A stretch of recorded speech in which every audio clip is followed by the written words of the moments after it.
بچه‌ها برای شروع بافتمون ابتدا یه حلقه جادویی درست می‌کنیم، یا به این شکل یه حلقه درست می‌کنیم. هر طوری که شما می‌تونید حلقه رو درست کنید می‌تونید بافتتون رو شروع کنید. یه حلقه جادویی یا با زنجیره حلقه رو درست می‌کنیم و 3 تا زنجیره می‌زنم.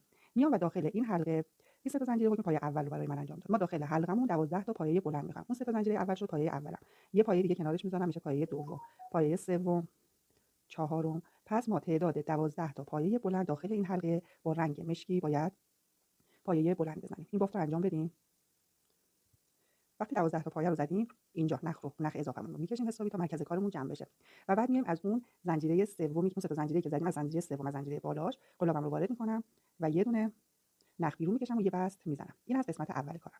برای رج دوممون دوباره من میام 3 تا زنجیره میزنم، میشه پایه اول از رج دوم من. دقیقاً کنار خودش همون جایی که بستم رو زدم و پایه‌ام رو شروع کردم، باید یه دونه پایه بلند دیگه بزنم. پس من 2 تا پایه بلند توی قسمت زدم، روی یه پایه زدم و بعد از این میام روی هر کدوم از این پایه‌ها، از این 12 تا پایه‌ای که دارم، روی تک تکشون 2 تا پایه میزنم. ببینید الان من رو پایه بعدی 2 تا زدم، رو پایه بعدی باز 2 تا زنجیره میزنم، 2 تا پایه بلند میزنم. پس الان در این رج دوم 12 تا پایه من تبدیل میشه به 24 تا، یعنی روی هر کدوم از این پایه‌ها باید 2 تا پایه بلند بزنیم. این رو ببافیم تا به آخر.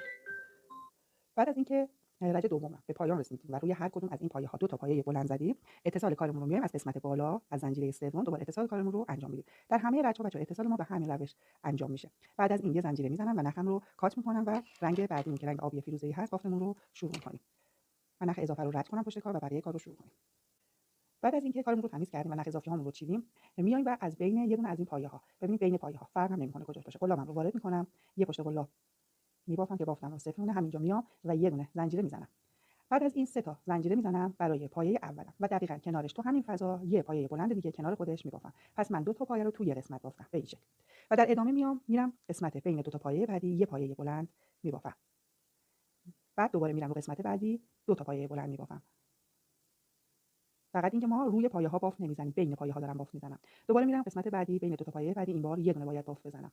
مجدد قسمت بعدی 2 تا بافت میزنم. پس دیگه متوجه شدین ما داخل یه فضا 2 تا پایه بلند میبافیم، داخل یه فضا یه پایه بلند، یک در میون. این بافت رو ادامه میدیم تا به انتهای رجمون برسیم. ببافیم این رو هم. بعد از اینکه به انتهای رج رسیدیم، باز طبق بافت‌های دو رج قبل انتهای کار رو به همین طریق اختصار میدیم. یه زنجیره میزنم و اینجا دوباره نخ فیروزه‌ایم رو قطع میکنم. بعد از این ما باید با رنگ سفید شروع به بافت بکنیم.